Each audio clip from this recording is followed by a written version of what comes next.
Lead Squared is a cutting-edge CRM platform for enrollment management.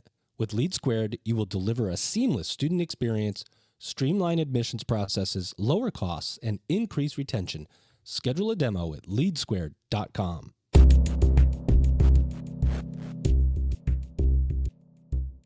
Welcome back, everybody. It's your time to EdUp on the EdUp Experience podcast, where we make education your business. If you just listened to that intro, you might have just had a moment of a thought that I forgot the podcast name of my own podcast, but no, I did not. There was a moment there that it could have happened, but it didn't happen.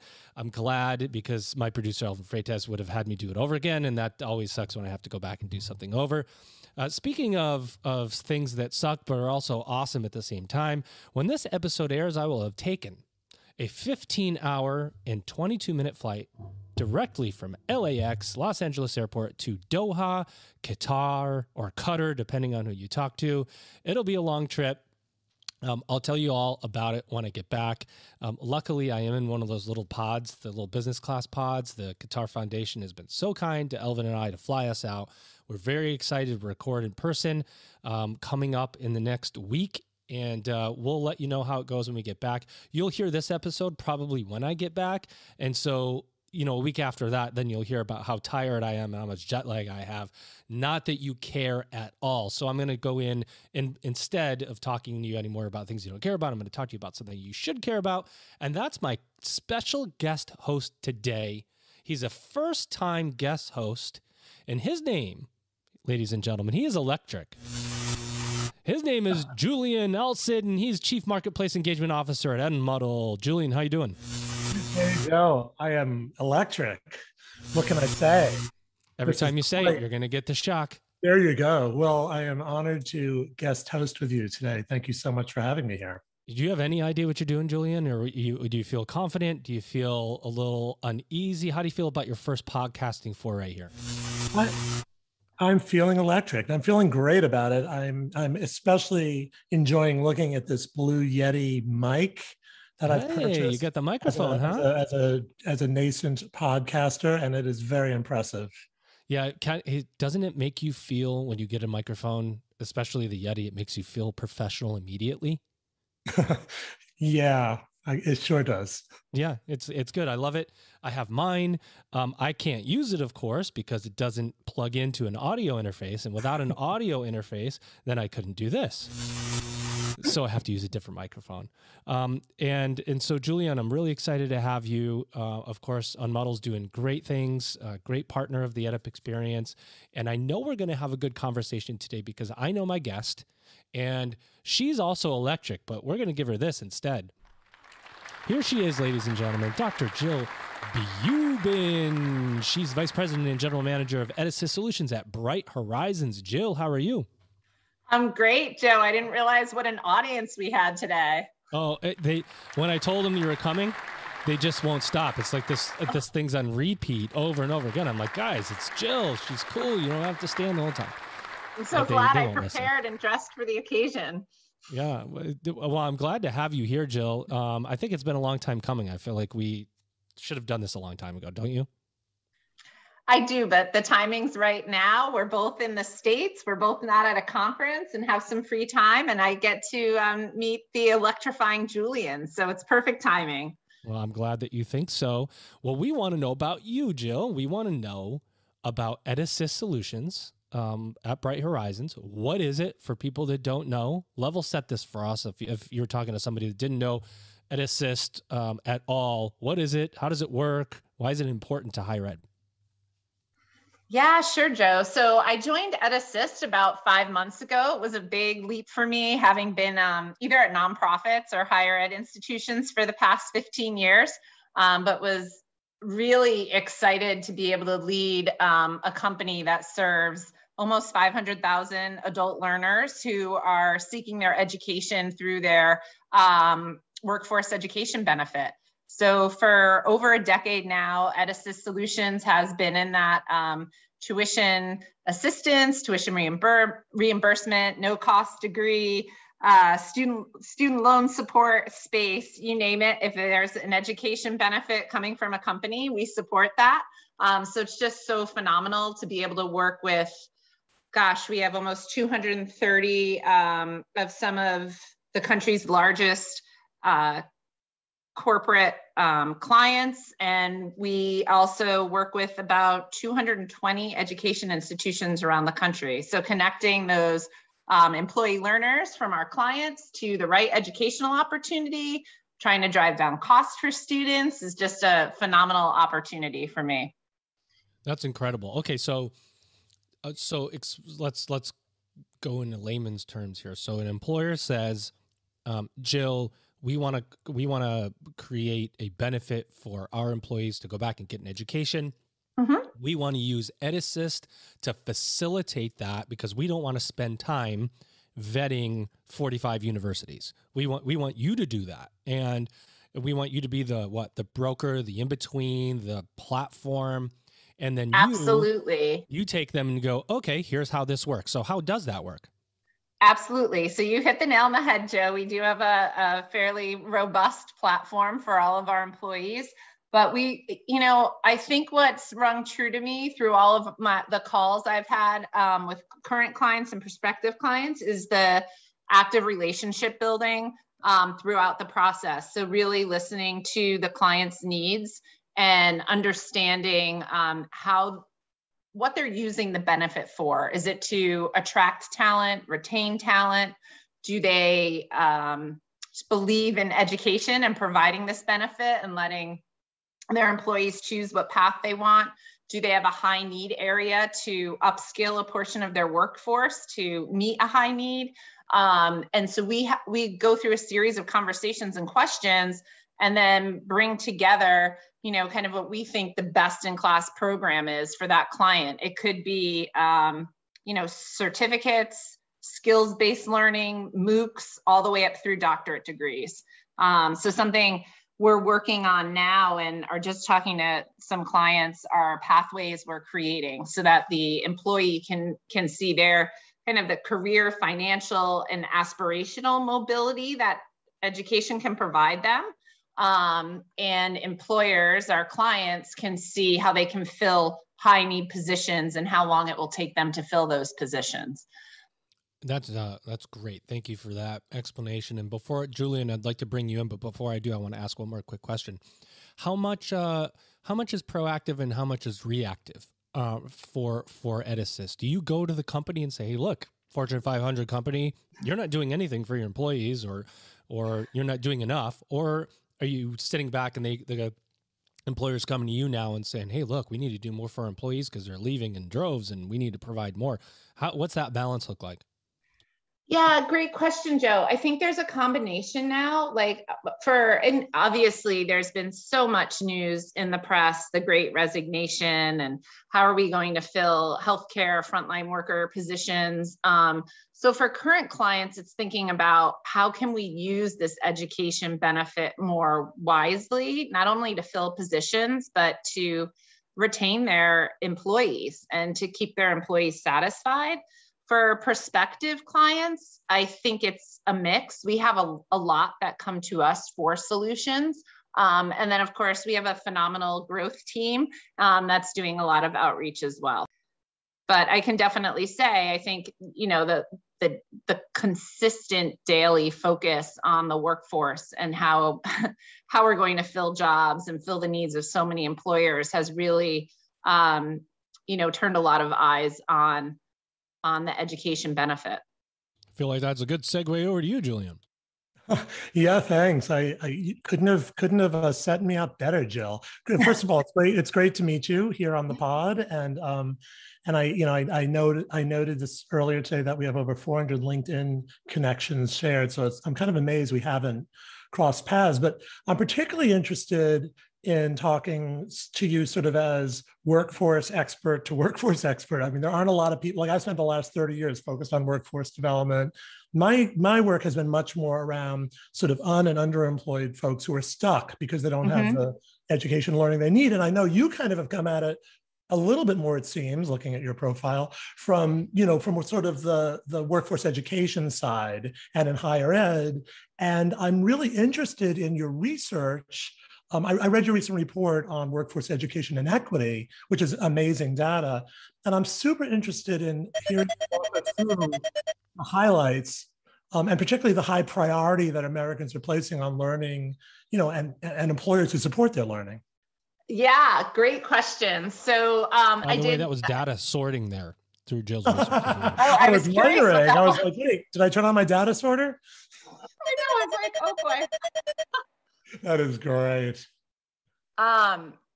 So I've been in, the higher ed space for over 15 years. My focus has always been on adult learners. So when I came into post-secondary ed, it was the working adult learner that really both kept me up at night and kept me going at work. So trying to solve their needs at scale is just a phenomenal opportunity.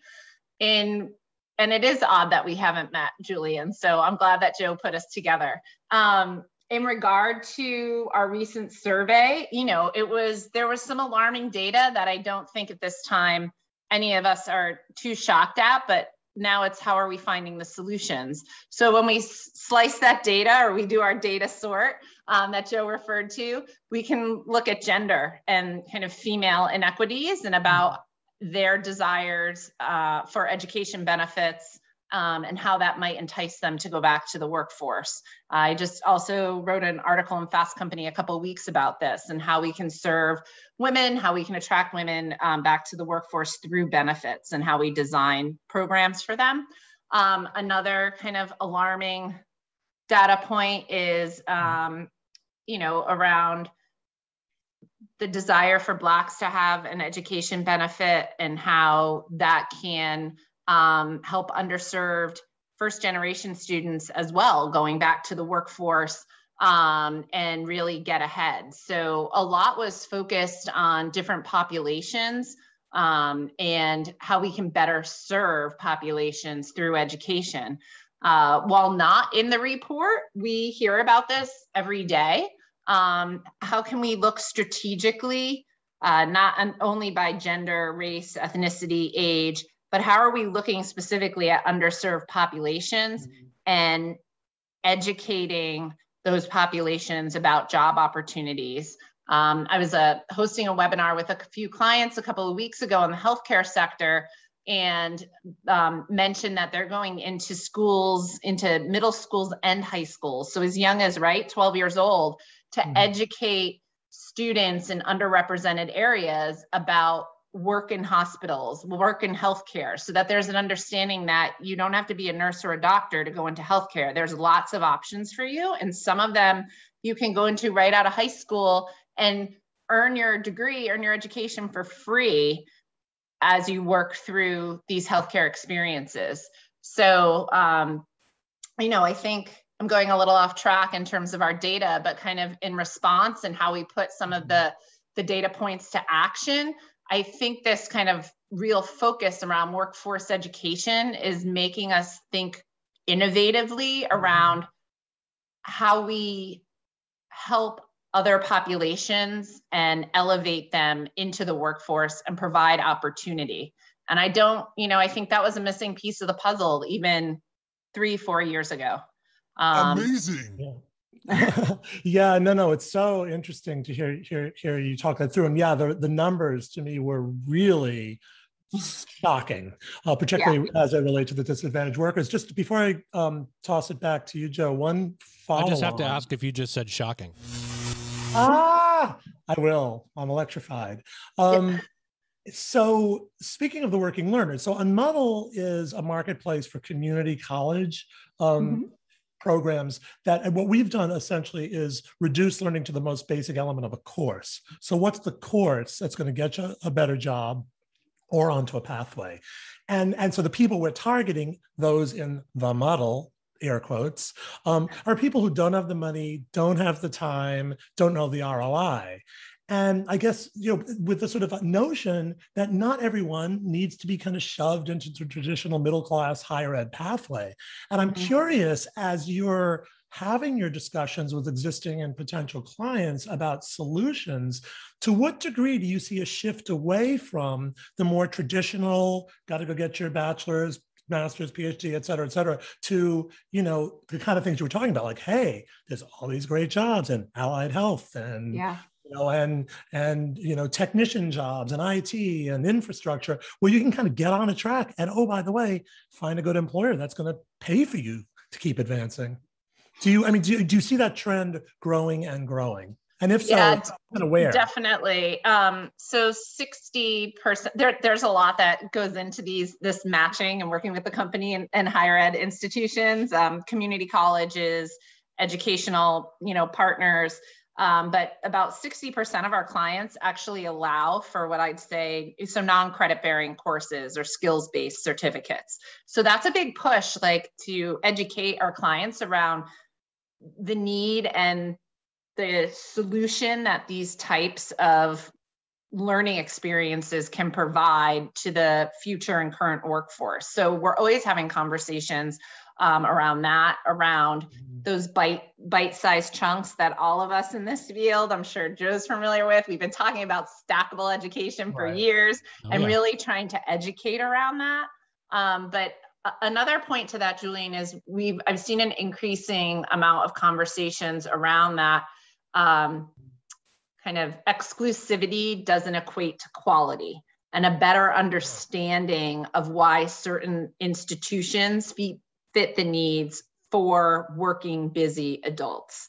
And that's really exciting to me because, as we all know, going back even 3-4 years ago, that wasn't, I always say, like me at the adult learning or online institution, I was like the weird kid in the corner on campus. We were never really a part of the mix, a part of the fold. And so it's really exciting for me to see that, you know, our society as a whole, reflected in our corporate clients, are recognizing different forms of learning.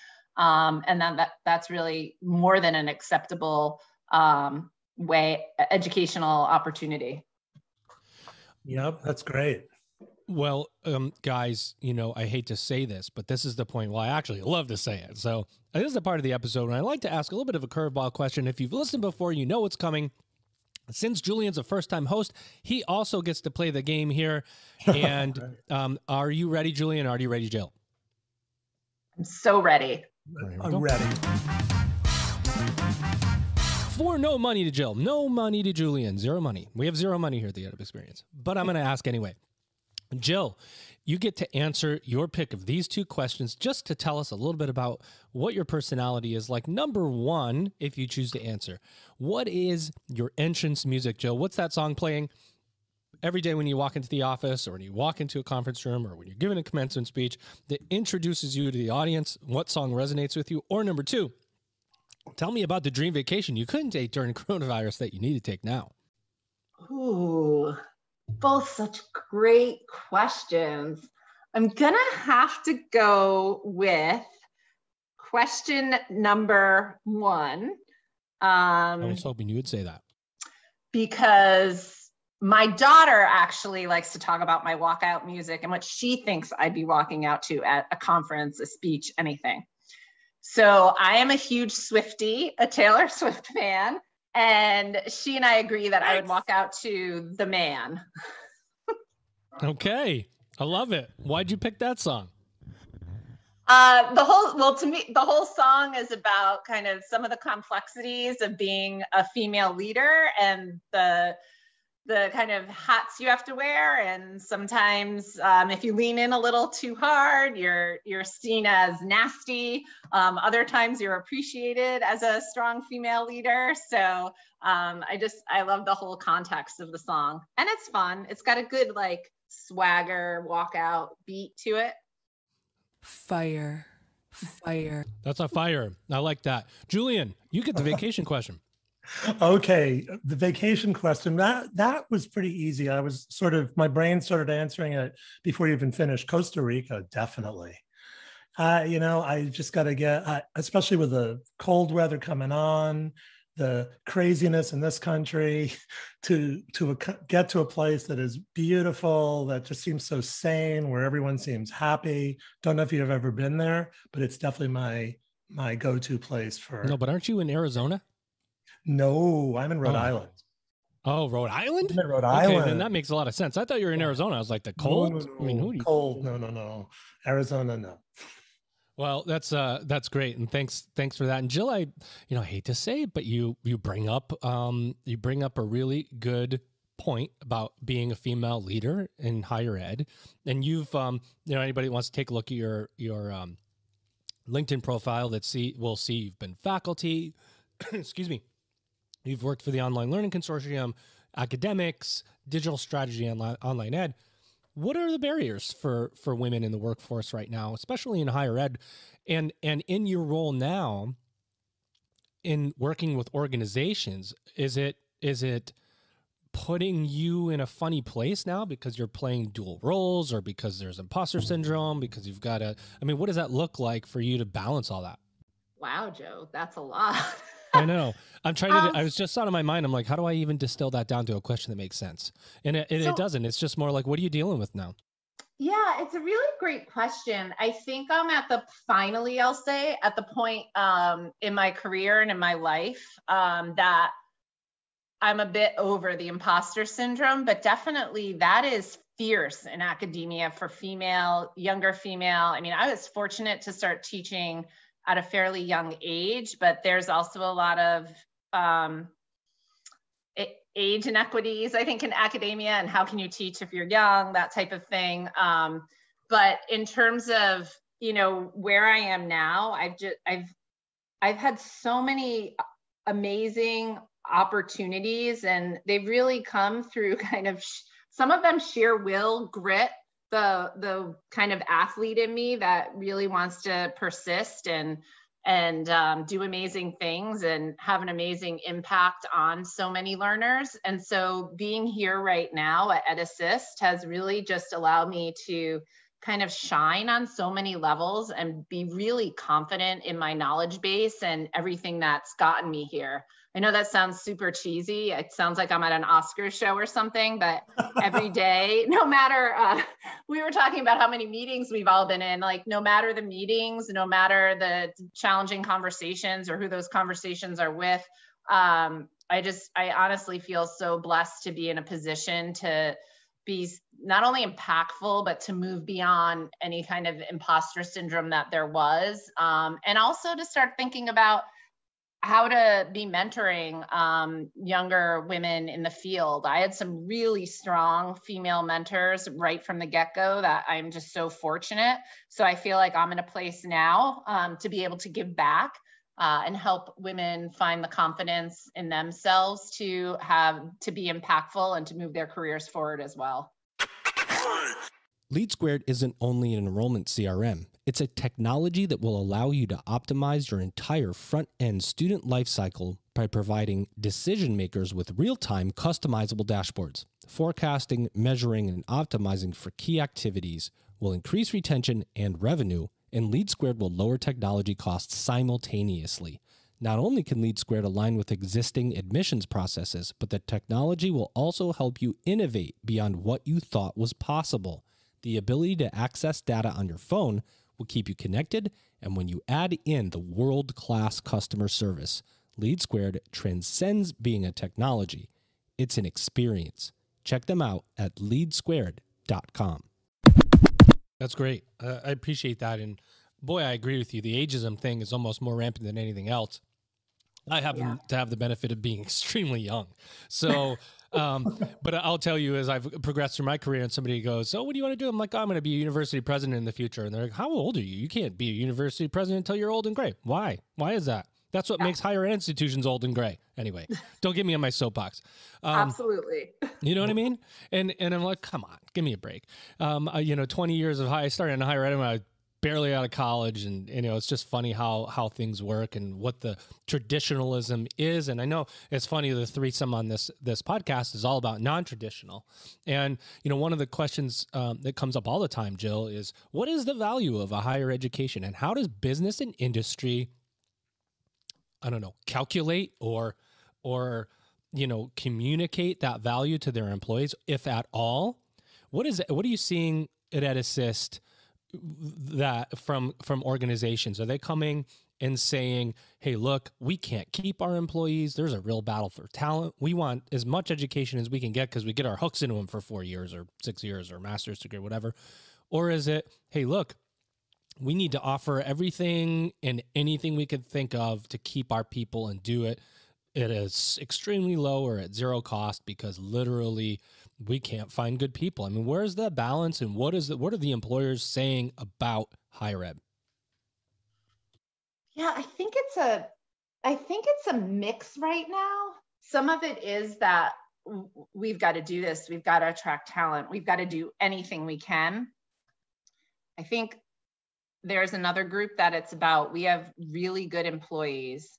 We know the world is changing due to automation and other factors, and we want to keep these good employees and give them the skills they need to meet the future of the workforce. And, I've been doing a lot of thinking, not research yet, but I've had a couple of conversations around education benefits as being a real, more of a psychological benefit and creating a tie, a sense of allegiance to that employer, because it can often be done in a real thoughtful way. Like I mentioned with these pathways, like being able to give choice for that employee to see, I'm making $10 in the gift shop now, and in 2 years from now, I could have an exciting career, and my employer wants to invest in me to do that. Like I think there's just something more psychological there than the typical healthcare, 401k, maybe even a gym membership. So I hope that that's true. I hope that pans out. And we definitely see that the majority, that there's always a question around, if we offer this benefit, are we going to retain our employees? And I loved one of our large clients who are very outwardly facing in their state. They said, look, they're members of our community, so we hope to retain them for a number of years, but if not, we're serving our community by offering this education benefit. And we're going to see them around town, we're going to see them around the state.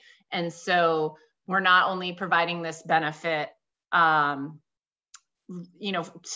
better our company, but we're also providing it, for the better societal good, and the better local good. So I think there's also so many conversations. There's so many ways I could take this question, Joe, but there's, education.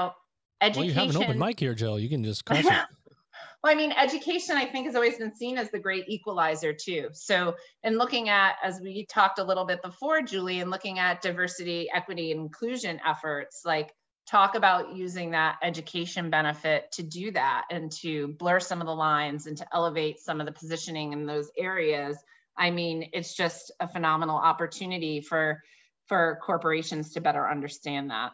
And I think it is kind of that, what you put in, you get out. So kind of the reliance on us to be the innovative creators around like what would really work best for your company is pretty cool. And it takes that heavy lift off as opposed to just saying, yeah, we have an education benefit, go to one of these 6 schools. So it's really thinking dynamically around the needs of the employees, the need of the employers, and being able to offer that, which I think gets back to that really amazing benefit that can help attract and retain. Yeah, it's interesting hearing. I love the way you riff, Jill. No, it's great. It's so resonant with so much of what I've experienced. And one of the things that I do think there's I've spent more of my time on kind of like the higher ed policy, nonprofit, think tanky side. And I do think there's a sense in that world, like there's definitely a belief that I think a growing realization, and that workforce development, it's got to be demand driven. It's got to be about like, well, what's actually needed to perform this job or run this business well. But that there's also this sense that somehow the employers are all knowing, all seeing, and we just have to respond to them. And I guess I'm interested to hear you talk a little bit about, like, again, going back to the dark report you issued about, like one of the things we find, for example, is that lots and lots of employers that say they want to diversify are just like running out job descriptions that may have been written 30 years ago. You know, they hire from the people they know, they go to the same channels they know, they write job descriptions that are all have like bachelor's at something as the entry level. And when you really begin to dissect the jobs, very often they don't require all that education or training just to get started. So I'm curious. So I think like there's a lot of work to be done on that end with the employers. And I'm curious to know how your organization handles that. And do you find you're doing a lot of education for the employers and how to really, you know, how to build an effective workforce? Oh, definitely. I feel like that's one of the ways that our clients can rely on us and kind of take some of that guesswork out of what they're doing. And you know, I can use I actually have a couple of examples close to home. So we are part of the 110 initiative. And in doing that, we've agreed to, at Bright Horizons, to have pathways into Bright Horizons in which there's job openings for, you know, entry-level jobs that do not require a bachelor's degree or an associate's degree.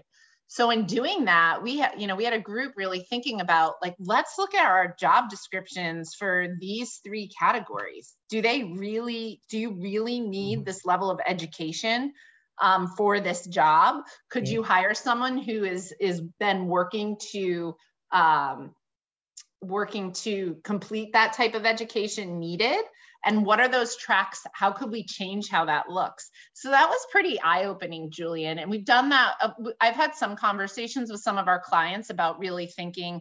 We use MZ Burning Glass data a lot to look at like, these are the job openings you have. These are the requirements. Do these jobs really need those requirements? Could you be hiring with a high school degree and not an associate's degree? So that's been really informative, and I think really moves the needle in a lot of areas.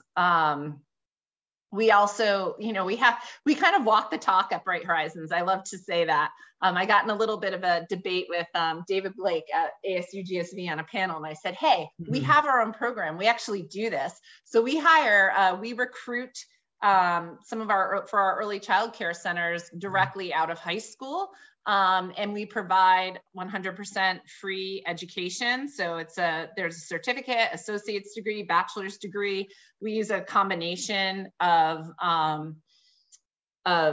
like low cost, no cost, and then the actual degree program. So we're really like incubating from within at Bright Horizons and learning all of the hiccups along the way, or the speed bumps, and then trying to flatten them out for some of our clients. So you know, it's really been eye-opening. And I think not as much so for me, because my background is working with this population, but for others that are used to a traditional environment, saying like, wow, we didn't need to have a bachelor's degree requirement for this job. Or, wow, like look at our center teachers who are teaching during COVID and then going home and trying to get their degree as a single mom. You know, so it's been, I think, you know, this is like a great, you know, we call it the Great Resignation, but in some ways, I think we could be looking at it as a great awakening in terms of, you know, people realizing that there's different ways to complete education. There's different stressors on different types of learners, and you know, there's different requirements for jobs. Yeah, and one size doesn't fit all. Absolutely. Well, so I do have one question that for me is a little close to home, Jill, which is, so one of the values of Unmodel, we believe, is that we become a single stop for accessing kind of a network of community colleges, and this is, you know, particularly attractive to, you know, large employers, as one CHRO, one of the top 5 banks said to me, we love working with the community college in our home city, but trying to form partnerships around the country where we need to, it has been death by 1,000 cuts. And I guess and then nothing against, I mean, I come out of community colleges, I love community colleges, but they're not always easy to work with. There's sort of a massive bureaucracy at times, and they may do well in their regions, but they don't really necessarily know how to work in a kind of national or globally competitive marketplace. How does this stack up with what you all find and your approach? We have, we've seen that a lot in the healthcare sector. Many would like to go to their local community college. We have a program right now where we're seeing, it's called Bright Horizons Fast Track, and students are able to complete as many general education requirements as they'd like at a very low cost. So once they complete, so we have a lot of healthcare partners putting their aspiring nurses in that program. Once they complete, they're looking to go to a community college, not a large national online institution. So that's been interesting in regard to the fact that we have many community colleges in our education network, but we negotiate with schools based on the student needs. So definitely the outreach to community colleges have been different, but we're very aware that students have a sense of place, and if they're most comfortable in their community, they're probably going to be likely to succeed there. So limiting student choice has never been something that we've looked to do. In terms of community colleges playing a role, I do think maybe the past 2 years, and we've all been so home-based, I really hope that there is kind of a resurgence in what's happening. There's so many, as you mentioned, allied health before. I mean, there's so many community colleges that can be answering the needs there, or some of the more hands-on learning, the practical learning that we're looking for. So kind of reinvigorating that call to community colleges. We have a couple, we do phenomenal amount of work with the Alamo colleges down in Texas. They're a phenomenal partner. We have a couple of other large community college networks, but being able to spread the wealth and increase student choice and elevate the positioning of community colleges, I think is really important in the future for higher education. All right, Jill. So I want to know how my university, I'm an everyday administrator, not in the EdAssist group of institutions. What do I need to do to work with EdAssist or be a part of EdAssist and offer my education to employer partners? Like, how does that work if I'm just sitting around going, why am I not working with Jill? I mean, isn't that what everyone's saying, Jill? It's what you want me to find a sound effect for that, Jill? I think I can.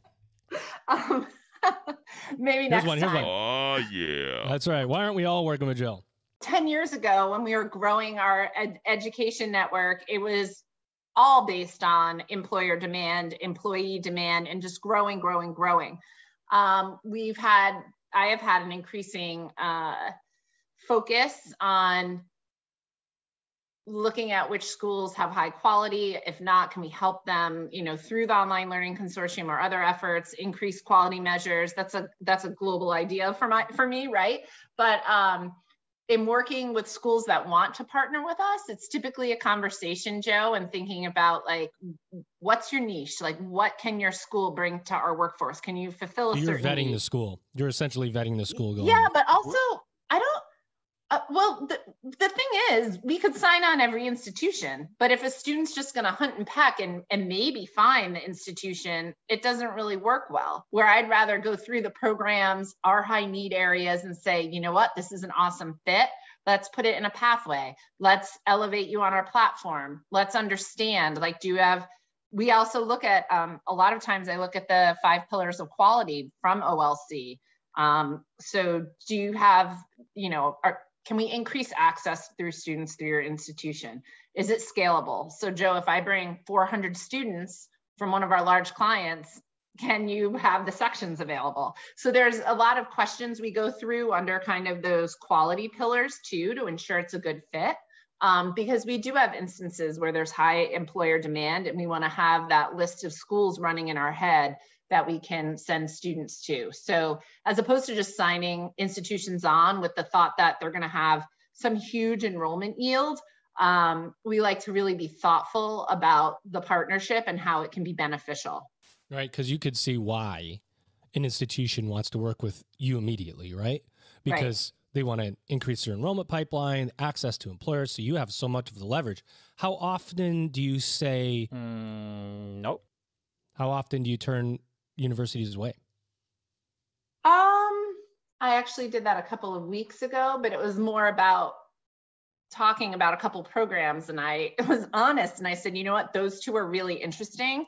If you can get more of the classes online as opposed to just being blended, we can offer that more broadly, where otherwise we're really localizing it. So it was more of a realistic conversation about like, let's see what we can do with the program design and then come back and have a conversation.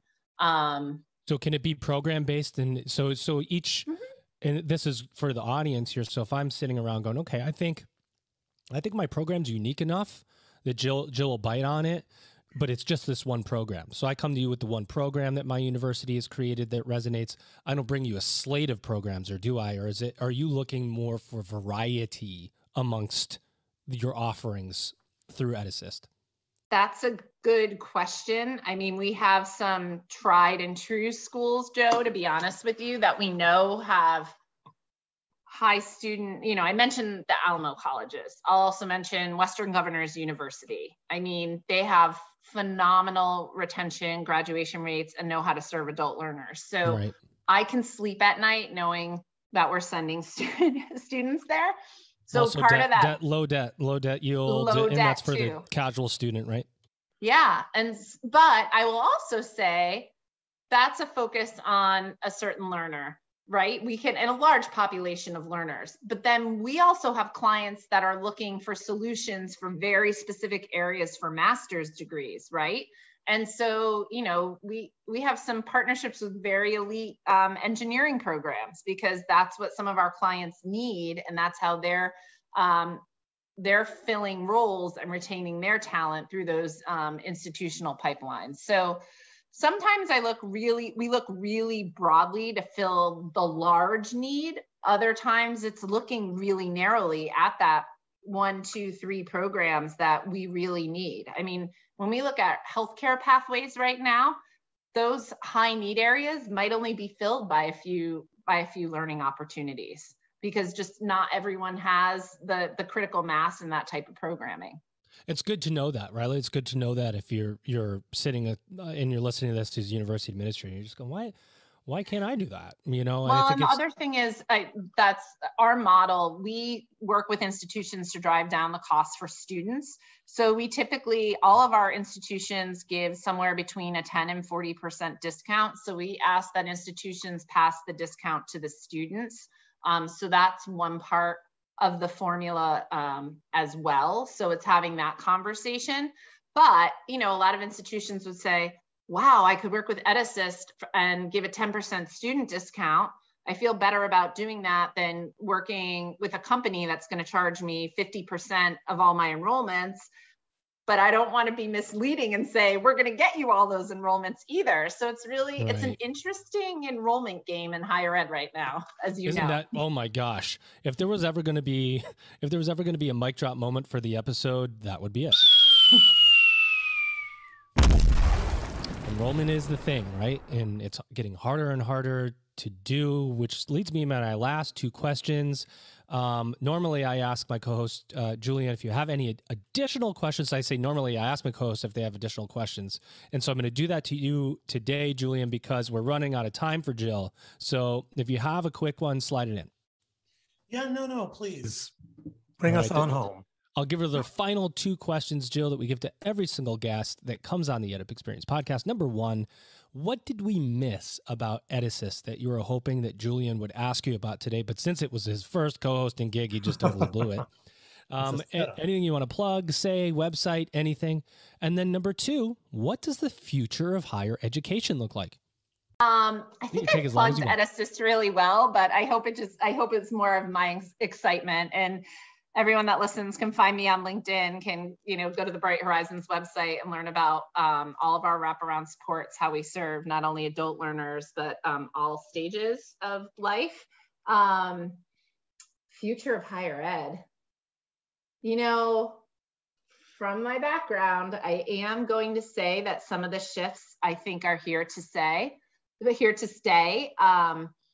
In that for high school students that are smart and are interested in going right into a job and can get their degree for free as they work, why not? I think we're going to see a large shift in that. I think, the consumer side of higher ed is going to look a lot different. Sure, there's always going to be that traditional path, but for a lot of learners, why not work for a large corporation, be exposed to a variety of opportunities and possible jobs within that corporation, and get your degree for free. And I think that model is going to continue to expand. Wow, that's great. I don't think anybody's hit it quite like that before, and I think that's so true.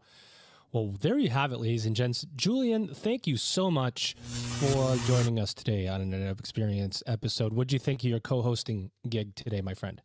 Oh, I'll have to read the reviews, but I really enjoyed the conversation with you both, and I hope you'll have me back to co-host another time. Everybody go easy on Julian. It's his first time. Give him good notes. Jill, what do you think about Julian? Good notes? Wow, Joe, I'm thankful. Like me, you're a great connector, and I feel I'm really grateful to have met Julian today. I'm sure we're going to have future conversations. I hope so. You guys are both amazing. Of course, my guest co-host today, Julian Alcide, he's Chief Marketplace Engagement Officer at Unmuddle. And most importantly today, my guest, she's Dr. Jill Buban, Vice President and General Manager at EdAssist Solutions at Bright Horizons. Go find them on LinkedIn, ladies and gents. They're both there, both active. Connect. This has been another episode of the EdUp Experience podcast. There you have it. You've just EdUp'd. The Lead Squared integrated CRM functionality will put your institution at the front end of marketing and enrollment strategy by delivering a streamlined admissions process. Capture student interest, segment your audience, create student engagement workflows, and even integrate with your student information system to create longitudinal key performance metrics you've always wanted. You can do all of this and lower your technology costs. Check out leadsquared.com for more info.